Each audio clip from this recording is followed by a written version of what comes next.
Is it possible to gain the life extension benefits of autophagy without fasting for several days in a row? So let's go through some of the basics. Autophagy is the cellular detoxification process that requires the abstinence of nutrients. Any type of energy, whether from carbs, protein, fat, exogenous ketones, BCAAs, or fiber, will inhibit autophagy to some degree.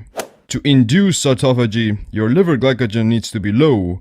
You need to suppress the anabolic pathway of mTOR, which is the pathway that signals your cells to grow and replicate.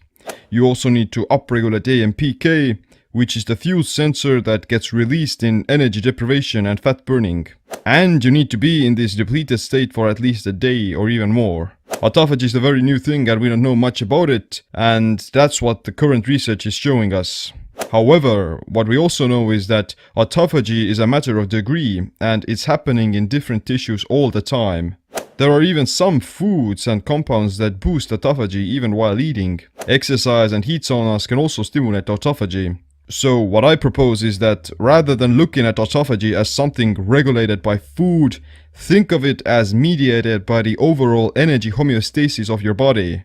Whenever your body is in a depleted state, you're burning more fat, you're keeping your lymph system active, you're using your endogenous energy sources from your internal stores, and you're stimulating autophagy at least a bit more. Therefore, if you were to upregulate the AMPK boosting pathways that make your body burn its endogenous fuel sources and suppress the mTOR boosting pathways that register the presence of abundant nutrients, then you can induce mild autophagy while still eating on a regular basis. Are you serious? There are also some good research by Walter Longo and his fasting mimicking diet, which kinda mimics the physiology of fasting to a certain degree.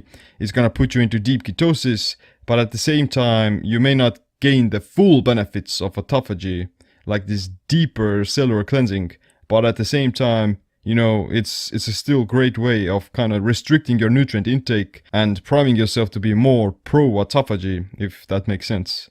The best and most surest way to trigger autophagy is to fast for at least 72 hours. That's the general milestone where you can see that autophagy is beginning to really ramp up. But, you know, you can't fast all the time for that long unless you have a lot of body fat. But you can still trigger autophagy and gain some of the benefits without going through these extended fasts. So here are some of the tips for that. Number 1, you need to still practice intermittent fasting every day. At minimum, you will want to fast for 18 to 20 hours every day to prime your body to produce more ketones and to deplete your energy stores. The truth is that you're not actually fasting as long as you think you are, because digesting food takes a long time, and before you can enter into a fasted state, you need to be burnt off the energy or the calories that you consumed in your last meal. It depends on what kind of a food is and how much you ate, but generally it takes about 6 to 8 hours for your body to break down the nutrients, absorb the nutrients, and clear out the bloodstream from those nutrients. And only after that you're gonna begin your fast. So in reality, if you eat dinner at 8 p.m, then you only begin to fast in the middle of the night at about 1 to 2 a.m. In the morning, you've been fasting only for, let's say, 7 to 8 hours, not 12 hours as you might think. Damn it! So, the lean gain style of fasting of 16 and 8 isn't definitely enough to trigger growth hormone or even to trigger autophagy. It's simply a way of time restricting your feeding window, and this way you can kind of reduce your caloric intake for the time being. But to actually trigger mild autophagy or something, then you need to do the warrior diet style where you fast for at least 18 to 20 hours. Number 2, whenever you do eat, you want to eat relatively low carb to maintain lower glycogen stores. Even if you eat a non-ketogenic diet, you don't want to eat any more carbs than your body needs, because it's gonna say to your body that we don't need to burn fat and we have energy in the system. This is definitely gonna elevate mTOR, it's gonna suppress AMPK, and it's going to shut down autophagy completely.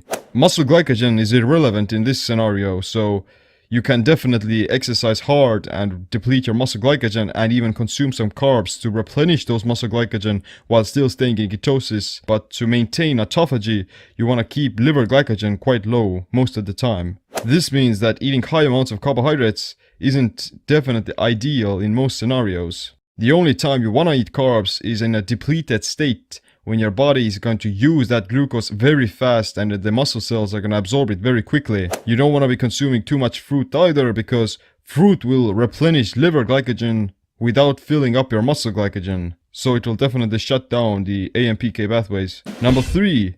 You don't want to be eating high amounts of calories or high amounts of fat either, because they're going to raise mTOR and suppress autophagy. Energy is energy, and it doesn't matter where it's coming from, whether from bulletproof coffee, whether from a banana, whether from steak, raw eggs, exogenous ketones, or a big bowl of lettuce.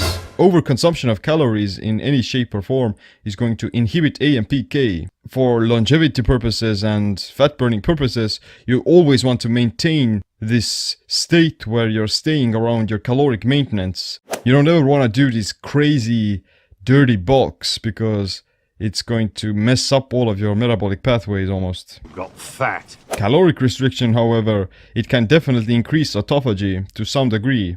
If you're eating at a caloric deficit, then you may potentially raise autophagy to some degree. 4th, aerobic exercise probably stimulates more autophagy than resistance training, because it also increases lymph flow.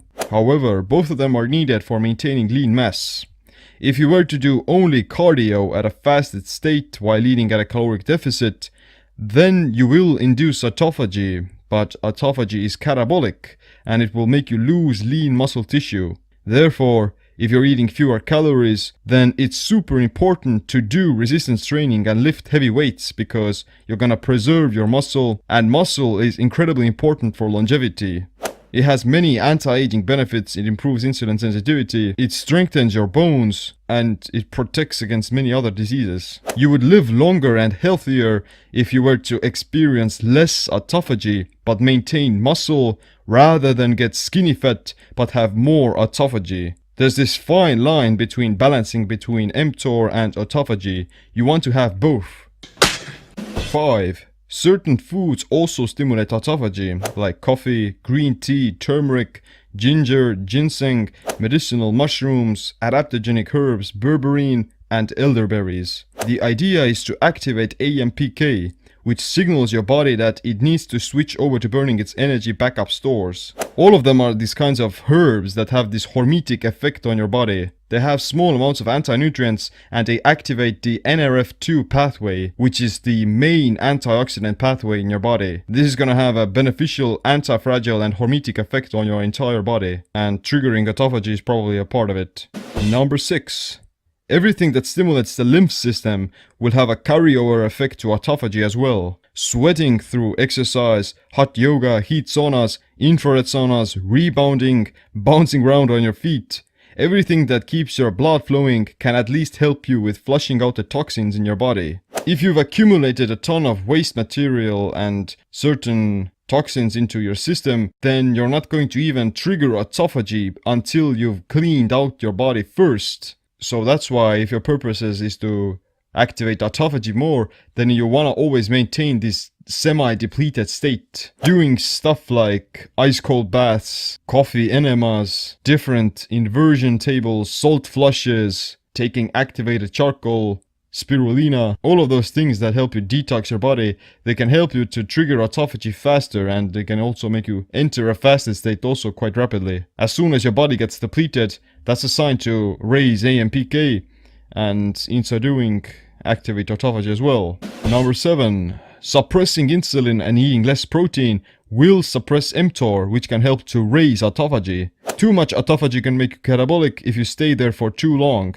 That's why I prefer to stay in a semi-autophagy state most of the time, and whenever I'm trying to build muscle after resistance training, I deliberately make myself more anabolic with eating slightly more protein and other amino acids. You can also take these supplements that promote muscle growth, like leucine, HMB, or creatine, or stuff like that.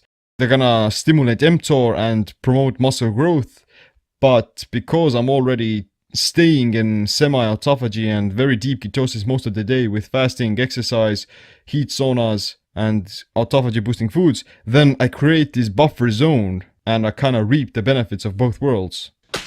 Number 8.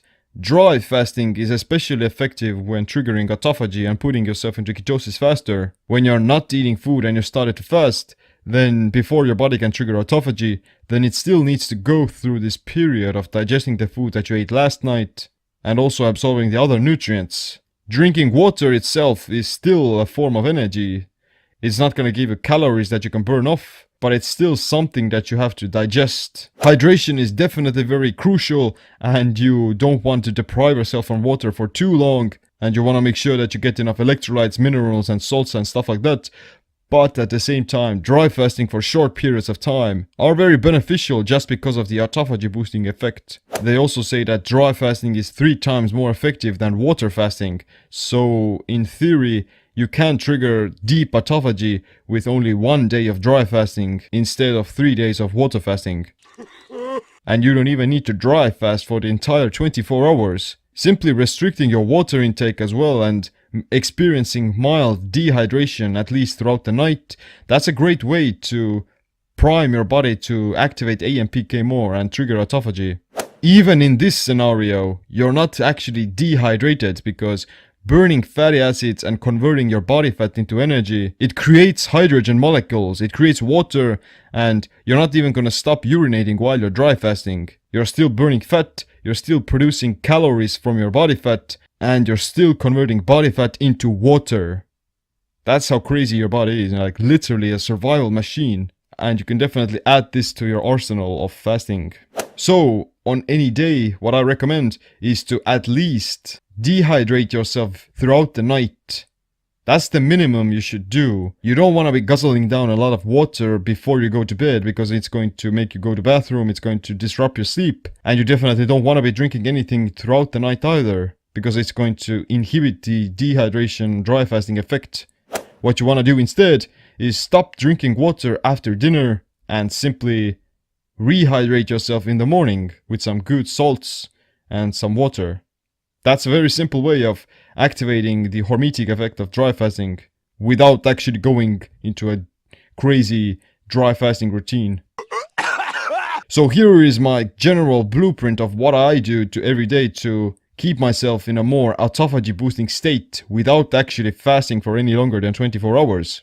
So what I do, in the morning, I've been fasting for about 10 hours or so. Then I'm not going to drink a lot of water immediately either. The absolute minimum I aim for is 12 hours of dehydration. That's a good medium point because I don't want to slow down my energy production and I don't want to get cramps or anything like that either because I still stay physically active throughout the day. What I break the dry fast with is usually some hot water with a bit of baking soda, some pink Himalayan rock salt, and I mix it all together well. Baking soda is an amazing thing to drink every day and is going to promote kidney health, is going to remove the acidity in your blood that you accumulate during fasting, is going to break down some kidney stones if you have some, and it has anti-cancer properties, so it's safe to say that it can also maybe stimulate autophagy to some degree. I drink that cup of water and after that I kind of start rehydrating myself as well. Throughout the day I'm gonna drink some water with some more pink Himalayan rock salt. It's gonna keep me hydrated, it's gonna keep my electrolytes in balance, and it's gonna prevent me from losing my electrolytes as well, because drinking too much water without the minerals, it may cause me to go to the bathroom too often and I'm gonna lose my minerals, I'm gonna feel like crap, and I potentially get some muscle cramps as well. So, water fasting without salts and electrolytes is very bad for you, and you always want to make sure that you get some salts. Then, I still continue to fast at minimum for 18 hours every day. On longer days, I tend to fast for 22 hours, but if I'm fasting for 18 hours, then I'm gonna break the fast with some autophagy boosting compounds. You can check out the recipe to this kind of anti-aging cocktail that I make. You've probably heard about it already, but it contains stuff like turmeric, ginseng, ginger, rosemary, cinnamon, chaga mushroom, spirulina, raw cacao, some more salts, and some ginseng. All of those things activate AMPK, and research has also shown that they activate autophagy as well. Potentially it's going to break autophagy, but as we know, autophagy is a matter of degree. It's going to inhibit autophagy a little bit, but it's going to still maintain it. To absorb those nutrients, I also add some black pepper, some cayenne pepper, and a little bit of either MCT oil or some bone broth that I cooked up. That small amount of fat is going to promote bioavailability and is going to slow down the digestion process. So it's kind of safe to say that I'm creeping in and out of autophagy. You don't want to take too much fat, or you don't want to put too many compounds into the mix, because you still want to maintain a relatively low carb state and low calorie state as well to stay depleted. So that's what I drink. I call it the AMPK activated autophagy activator. All rights reserved to Seamland. After that, I continue to fast. I'm gonna even have a workout. I'm gonna move around. What I usually work out with is high intensity interval training, like a Tabata session, and I usually finish off my workouts with some bodybuilding exercises. Then in the evening, I'm gonna eat a low-carb keto dinner with some of the sulforaphane-rich vegetables like broccoli, cauliflower, cabbage, which is gonna activate NRF2, some fermented foods, which is good for the gut microbiome, some good sources of protein like eggs, fish, organ meats, red meat for promoting muscle growth, and some healthy fats like olive oil, MCT oil, bone broth, butter, or sour cream. You wanna consume a ton of these polyphenols and flavonoids that going to trigger NRF2 and probably gonna stimulate autophagy to some degree as well. But that is it for this question about autophagy, and I definitely think that you can apply at least some of these principles of depleting your body and allowing your endogenous energy production to take over. Hey, let's be careful out there. Body-mind empowerment. Get stronger, faster, smarter, quicker, friendlier, more helpful, more driven. Everything the body needs. Control your mind.